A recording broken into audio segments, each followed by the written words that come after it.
But whatever tactics have been used, these tactics are simply a means to an end.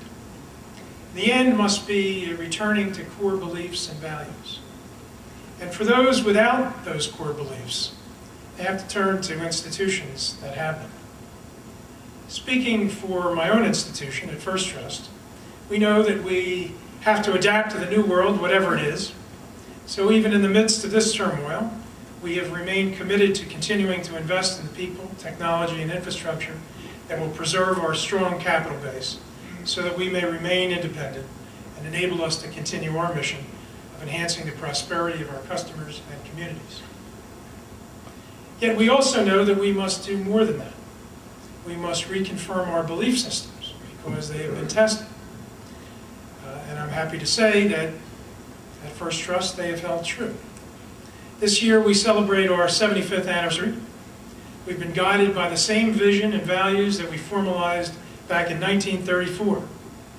And while there have been many changes in the world, and in banking since we first began doing business in what was my great-grandmother's kitchen in South Philadelphia, our vision and our commitment to our customers and communities have never wavered. The protection of our customers' savings while earning and maintaining their trust continues to be our first priority.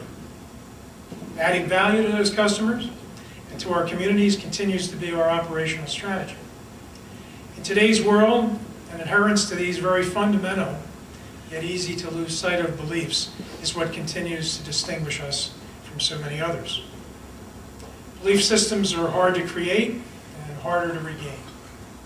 As Jewish professionals in the business of nurturing the development and growth of your communities, we have a special set of values that we share. It's a set of beliefs and ethical guidelines that spur us forward and set boundaries for our actions. I was never a particularly observant Jew, but when I was 15, about the age of my son, there was a moment when I found myself very much part of the Jewish community in a way in which I had never anticipated. It was 1967 and the Six-Day War broke out. I followed that war on radio, on TV, in the newspapers, anywhere I could get it. And it occurred to me then, as it never had before, the importance of Israel, of the Jewish state, living in peace and security, and the threat that war and the other actions since have posed to the survival, not only of Israel, but of our Jewish identity and our Jewish community. It became very clear to me then, as it is today, that a strong and independent Israel makes the world a safer place for all Jews, wherever they live. In addition, like my own grandfather's experiences during the Great Depression, the victory that came with that war represented characteristics and traits that we all continue to need in these difficult and transitional times.